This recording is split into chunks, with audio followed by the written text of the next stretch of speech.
नायाब आप कह लें, एंटीक कह लें, पुराने दौर की कह लें, या बहुत 100 साल पुरानी मस्जिद कह लें। ज़्यादा भी पुरानी नहीं है मगर है कई 100 साल पुरानी। इसके आसार आपको अभी सामने नज़र आ रहे हैं कि ये जो खुदाई हो रही है ये अभी तक जो है यहाँ पे जारी है। और अभी मैं एक ऐसे अनीशाहिद से आपको मिलवाने वाला हूँ जो तकरीबन यहाँ 8 से 10 साल पहले आए तो ये मस्जिद आधी से ज़्यादा ज़मीन के अंदर थी और अब ये हमारे साथ आए और अब ये भी हैरान है देखकर। तो मेरे साथ हैं हसन और हसन के साथ हैं आगा अली। और ये आगा अली हैं जो आए थे 8 से 10 साल पहले और इन्होंने अपनी आंखों से देखा था। आगा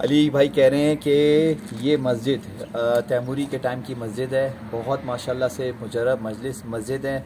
तकरीबन ये समझ लो बहुत 100 साल पुरानी मस्जिद है। ये कुछ टाइम के लिए जो है रेत के नीचे चली गई थी तो लोगों ने जो है यहाँ पे इस मस्जिद को ढूंढा, आहिस्ते आहिस्ते रेत से थोड़ा मस्जिद को साइड पे किया तो अभी जो है ये मस्जिद जो है मुकम्मल रेत से बाहर आ चुकी है। आसिफ भाई उधर का भी जगह दिखाओ ताकि पता चले। वो मैं बिल्कुल दिखाता हूँ। वो रेत उधर सामने रेत, मैं आगे पीछे की आपको दिखाता हूँ। ये इंटरव्यू इसलिए दिया वीडियो के शुरू में ताकि आपको इसकी सिग्निफिकेंस पता लग सके और उसके बाद फिर मैं अपनी ऑब्जर्वेशन भी दूंगा।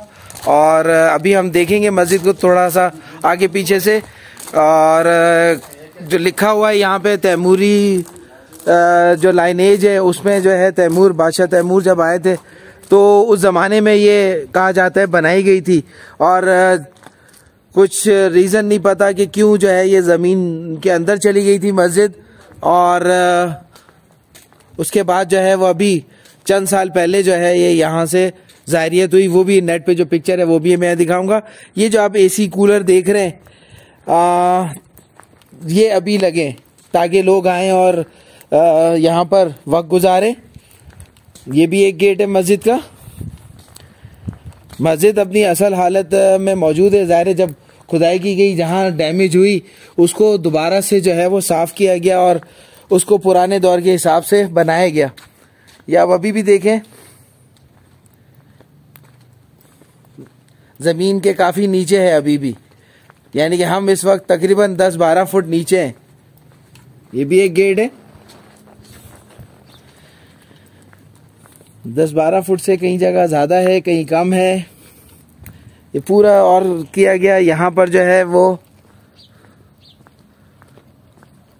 बहुत सारे लोग आए, रिसर्च सिस्टम स्टार्ट हुई और अभी तक जारी है।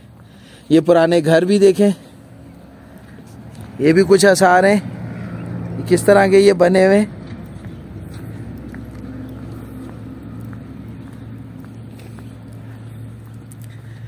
कुछ घर भी थे कदीमी जो साथ हैं। क्या हुआ कैसे हुआ ये देखें।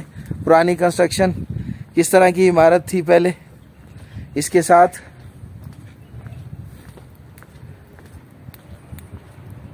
इसी तरह भी ईरानियों ने रखा हुआ है और कुछ चीज़ें बंद कर दी हैं। ये ऑफिस बनाया गया है, वो टॉयलेट्स हैं,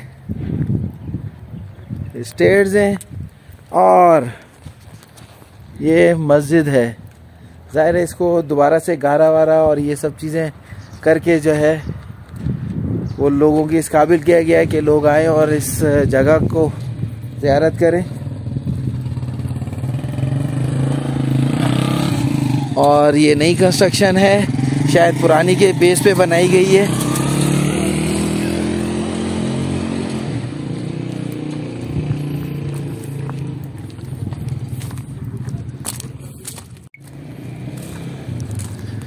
यहाँ से कुछ चीज़ें मिली हैं वो भी वैसे ही यहाँ रख दी हैं। जैसे ये है आटा पीसने वाला, किसी ज़माने में गोल होगा जो खुदाई के दौरान भी टूट सकता है या वैसे भी गिर के टूट सकता है।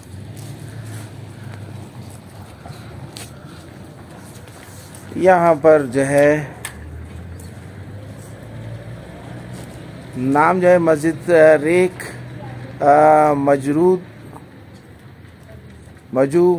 मरूद लिखा है, शायद स्पेलिंग मेरी मिस्टेक है पढ़ने में। तैमूरी दौर की है और इसका यहाँ शुमार नंबर जो है वो लिखा हुआ है कि जो ईरानी आसार कदीमा वाले हैं उन्होंने भी जितनी भी चीज़ें इस तरह की डिस्कवर होती हैं उसको भी नंबरिंग दी है, मज़ारात को भी इन्होंने नंबरिंग दी हुई है। तो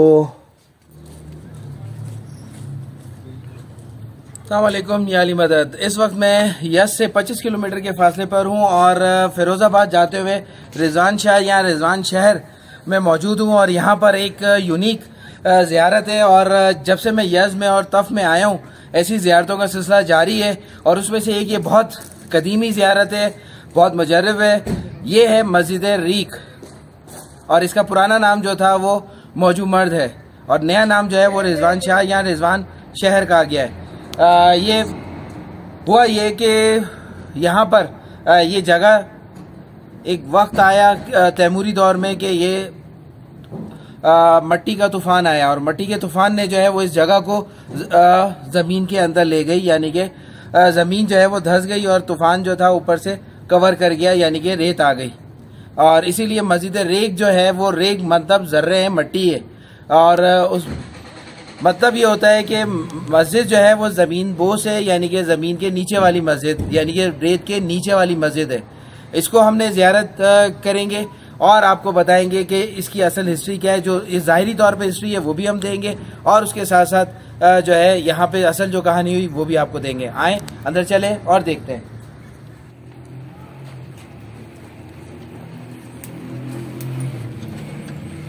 अंदर दाखिल होते हैं मस्जिद के और एक अंदर अलग ही यहाँ पर है, ये देखें ज़मीन बोस मस्जिद और उसकी यहाँ पे कंस्ट्रक्शन देखें। ये जी यहाँ पे छोटा सा म्यूज़ियम सा बना हुआ है और हिस्ट्री के साथ है और यहाँ आपको दिखाता चलूँ। ये खुदाई के दौरान ये चीज़ें भी मिली हैं और इसको देखते हैं। ये कुछ स्टोन्स हैं, पत्थर हैं, कुछ इबारत लिखी हुई मिली है और ये कुरान भी मिला है और इसको ऊपर से देखते हैं।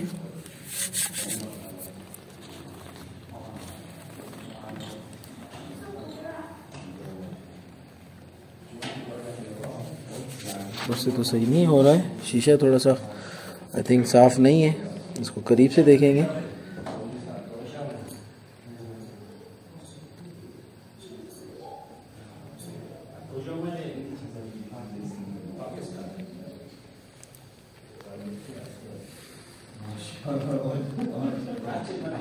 तस्वीर भी बनी मिली है, ये देखें, और साथ में कुरान है।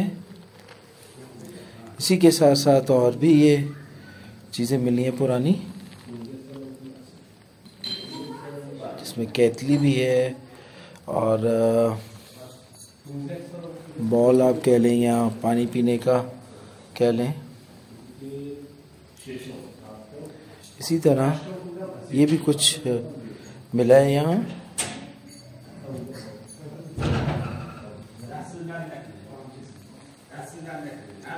और अभी भी काम जारी है और ये एक लकड़ी का दरवाज़ा मिला है खुदाई के दौरान और ये कुछ हिस्ट्री यहाँ पे जो हुआ है वो लिखी हुई है फ़ारसी में।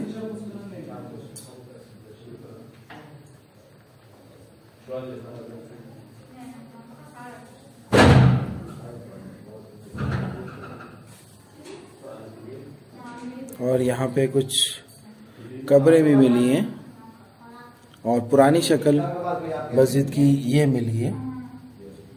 इसको खोदा गया तो बाकी चीज़ें मिली। आज के मौजू में